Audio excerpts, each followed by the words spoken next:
चलो now magnetic effect of electric current. तो यहाँ पर था ये बंदा जो है माय चाइल्डहुड फ्रेंड ऑर्स्टेड जो था he was a science teacher, ठीक है, and making some experiment in his classroom with his student, and at that time he noticed that the magnetic needle is reflected when the current is passing through the nearby electric circuit। मतलब जो वो experiment कर रहा था, experiment जो उसने circuit बनाई थी, उस वायर के पास में कहीं पर मैग्नेटिक नीडल पड़ी हुई थी, रखी हुई थी, ऐसा था। उसने किया नहीं था, ये हो गया था, ऐसा पड़ा था। और जब उसने एक्सपेरिमेंट स्टार्ट किया तो उसने ऑब्जर्व किया कि एक जो नीडल थी उसके अंदर डिफ्लेक्शन हुआ, वो हिली, and he surprise to notice that कि ये क्या होगा। फिर उसने सर्किट में से करंट फ्लो होना बंद कर दिया, फिर देखा तो वो नीडल अपनी ओरिजिनल पोजीशन पर वापस आ गई। फिर जैसे करंट स्टार्ट किया तो वो हिलने लगी, और यहाँ से उसने एक ऑब्जर्वेशन या कंक्लूजन लिया कि जब हम इलेक्ट्रिक करंट पास करते हैं through the circuit, the magnetic effect can be noticed, उसमें मैग्नेटिक इफेक्ट देखने को मिलती है। और उसके रिगार्डिंग ये आपको एक्टिविटी भी दी गई है। जैसे आप यहाँ पर देखें कि आपने एक मैच बॉक्स लेना है, उसके ऊपर आसपास आपको एक वायर को थोड़ा सा रैप कर लेना है, लपेट लेना है, और उसके अंदर रख देनी है एक magnetic needle.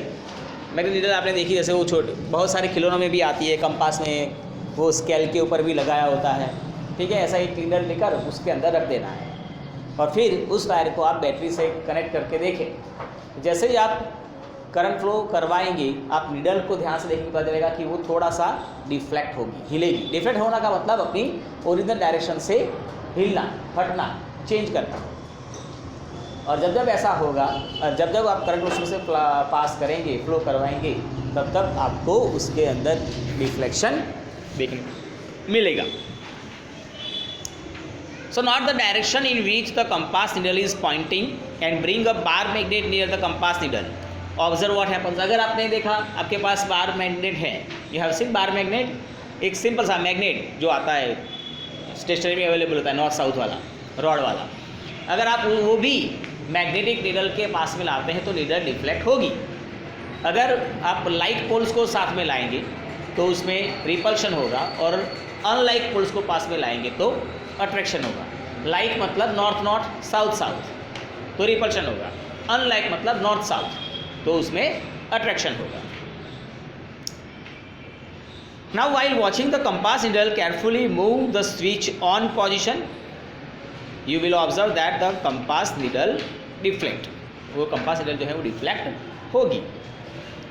Then move the switch back to the off position, फिर आप उसको ऑफ करें तो again you find that the compass needle comes back to the initial position, मतलब जैसे पहले थी उस पोजिशन में वो वापस आ जाएगी। Repeat the experiment few times, आप करके देखें तो आप देखें कि हर बार यही का यही आपको देखने को मिलेगा। So we know that needle of a compass is a tiny magnet, एक छोटा सा मैग्नेट है, which points in north south direction. याद रखना दोस्तों, आपका जो मैग्नेटिक नीडल होता है वो हमेशा नॉर्थ साउथ डायरेक्शन में ही स्टेबल होता है। आपने देखा भी होगा, लोअर स्टैंडर्ड में आया भी होगा कि नॉर्थ साउथ डायरेक्शन में ही आपका मैग्नेटिक नीडल जो है वो स्टेबल होता है, because of the magnetic poles of the earth. वो अभी हमारा ये कंसर्न नहीं है। When we bring a magnet close to it the needle gets deflected, जब हम उसके पास में कहीं पर बार मैग्नेट लेकर आते हैं तो मैग्नेटिक नीडल डिफ्लेक्ट होती थी। एंड जब हम करंट फ्लो करते हैं कंडक्टर में से तो भी नीडल जो है वो डिफ्लेक्ट होती है। इसका मतलब ये हुआ दोस्तों कि जो नीडल है उसके आसपास कहीं पर मैग्नेटिज्म आया होगा, और वो मैग्नेटिज्म किसकी वजह से था? करंट की वजह से। तो करंट का मैग्नेटिक इफेक्ट हो सकता है, और यही हम यहाँ पर देख रहे हैं, magnetic effect of electric current. So this is what a scientist called Hans Christian Ørsted also wondered. उसने भी यही ऑब्जर्व किया था। He was the first person who noticed the deflection of compass needle every time the current was passed through the wire.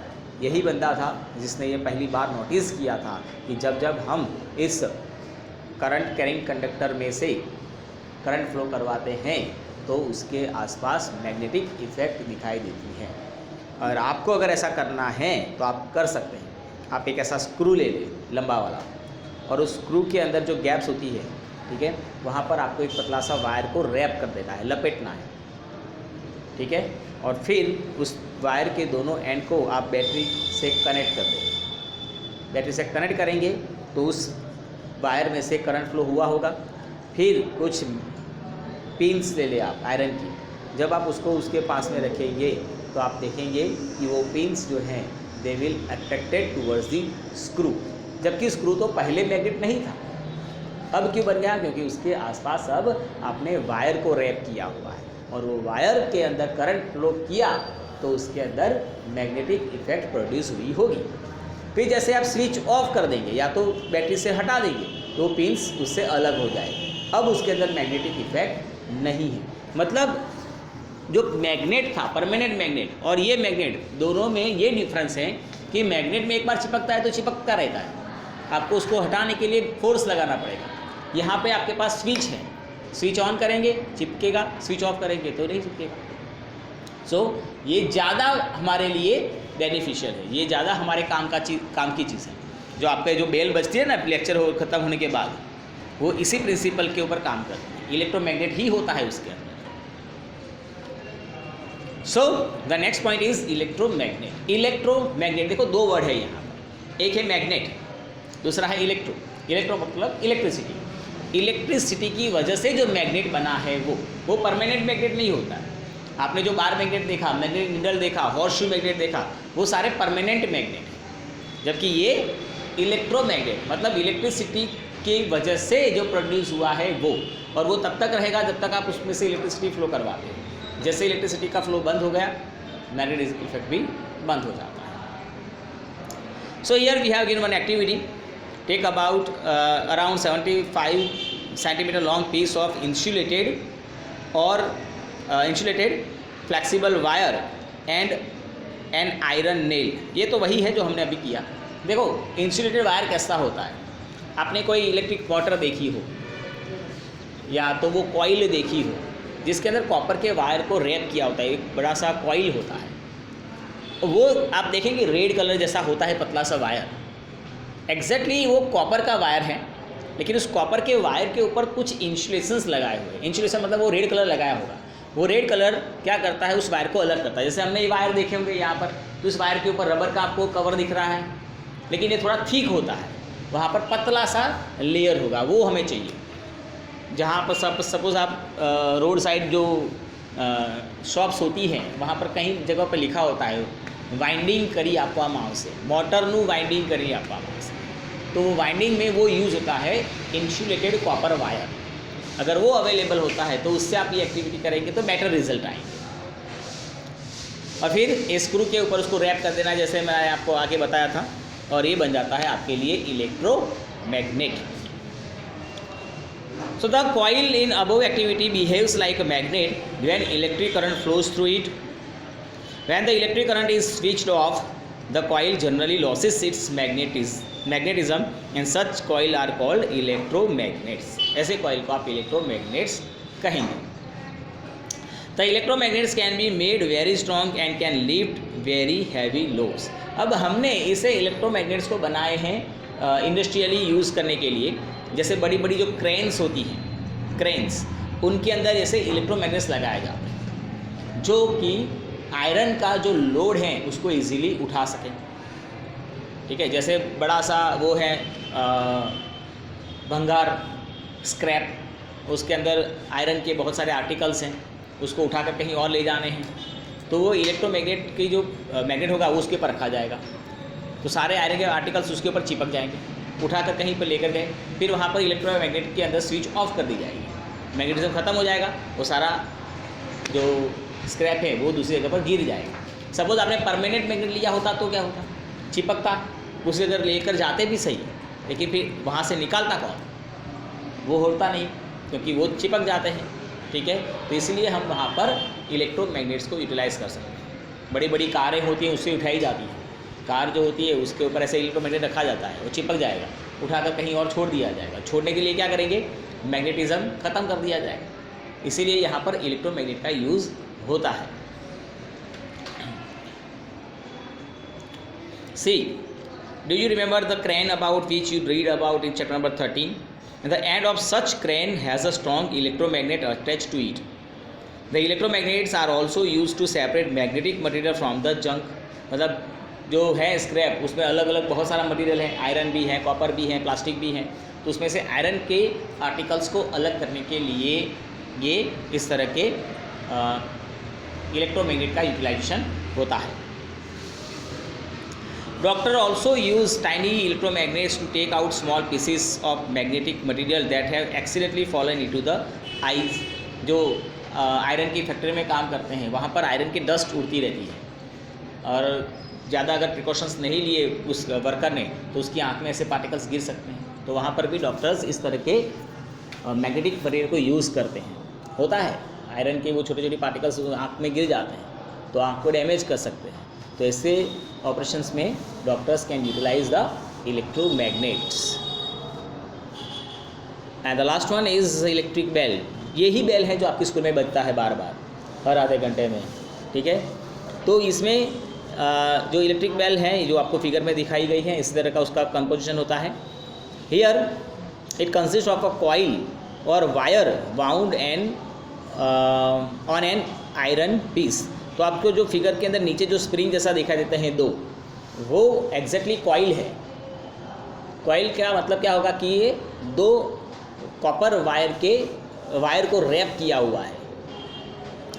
And iron strip with the hammer at one end is kept close to the electromagnet. अब जो दूसरा आपको जो vibrate होता हुआ दिख रहा है वो है हैमर। उस हैमर को एक पतले से आयरन के स्ट्रिप के साथ अटैच किया होगा जिससे वो वाइब्रेट हो सकता है, हिल सकता है। There is a contact screw near the iron strip. Iron strip के पीछे अगर आप देखो तो आपको एक येलो कलर का वायर जैसा अटैच किया दिख रहा है, एक स्क्रू है। वो स्क्रू क्या करेगा, कांटेक्ट बना के रखता है। When the iron strip is in contact with screw, the current flows through the coil, which becomes an electromagnet. अब ये होगा क्या कि ये सपोज कि आपका स्क्रू है, ये स्क्रू इसके साथ अटैच है। जैसे ही अटैच होगा मतलब सर्किट कंप्लीट हो जाएगी। सर्किट कंप्लीट होगी तो इस तरफ जो इलेक्ट्रोमैग्नेट रखा हुआ है उसमें अट्रैक्शन प्रोड्यूस होगा। अट्रैक्शन की वजह से ये आयरन स्ट्रिप जो है वो इस तरफ अट्रैक्ट होगी। जैसे यहाँ पर अट्रैक्ट होगी, यहाँ की हैमर उस ऊपर रखे हुए बाउल से टकराएगी और आवाज़ आएगी टन। लेकिन जैसे ही यहाँ पर वो टकराएगा, इन दोनों के बीच का कांटेक्ट टूट जाएगा। कांटेक्ट टूट जाएगा तो सर्किट ओपन हो जाएगी। सर्किट ओपन हो जाएगी तो वो मैग्नेटिज्म खत्म हो जाएगा। मैग्नेटिज्म खत्म हो जाएगा तो ये अपनी ओरिजिनल पोजीशन पर वापस आ जाएगा। जैसे ही वापस आएगा यहाँ पे टच होगा, सर्किट कंप्लीट हो जाएगी, फिर से वो मैग्नेट बन जाएगा, फिर से ही टकराएगा और ये बार बार टन टन टन टन टन। लेकिन इतना रैपिड होता है कि आपको जो आवाज़ सुनाई देती है वो ट्रिंग सुनाई देगी। मतलब एक सेकंड में अगर आप दबाते हो तो एक सेकंड में वो नंबर्स ऑफ टाइम वाइब्रेट हो चुका होगा और इसीलिए आपको जो आवाज़ आती है ट्रिंग, तो उसमें क्या होगा, वो हैमर बार बार वाइब्रेट होकर उस आयरन के बाउल से टकराई होगी। तो ये मैकेनिज़्म है उसका। इस तरह से ये आपका इलेक्ट्रिक बेल काम करता है, ये वाला इलेक्ट्रिक बेल। हाँ, फिर आपने घर पे वो पैरोट वाली आवाज़ निकालने वाले चाइनीज़ आइटम लगाई होगी तो वो अलग होता है। वो उसके अंदर स्टोर की हुई आवाज़ होती है, जो सर्किट होती है, चिप रखी होगी जिसके अंदर से आवाज़ निकलती है, वो अलग चीज़ है। ठीक है, उसको इसके साथ कंपेयर नहीं करना है। The coil is no longer an electromagnet and it no longer attract the iron strip and the iron strip comes back to its original position. और इसी तरह से ये अपना जो काम है करता रहता है। मतलब आप समझ गए क्या करना है। एक होगा आपका कॉइल, कॉइल के ऊपर रखा होगा एक बाउल जैसा स्ट्रक्चर जिसको बोला जाता है गैंग। एग्जैक्ट उसका नाम होता है गैंग। ठीक है, उसके सामने रखा होता है एक हैमर। हैमर एक स्ट्रिप के साथ होता है, स्ट्रिप के पीछे होता है एक स्क्रू।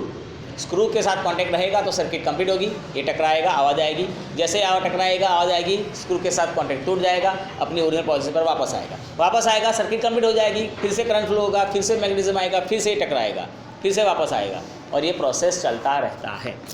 और इस तरह से ये आपका बेल काम करता रहता है जब तक आप स्विच दबा के रखोगे तब तक।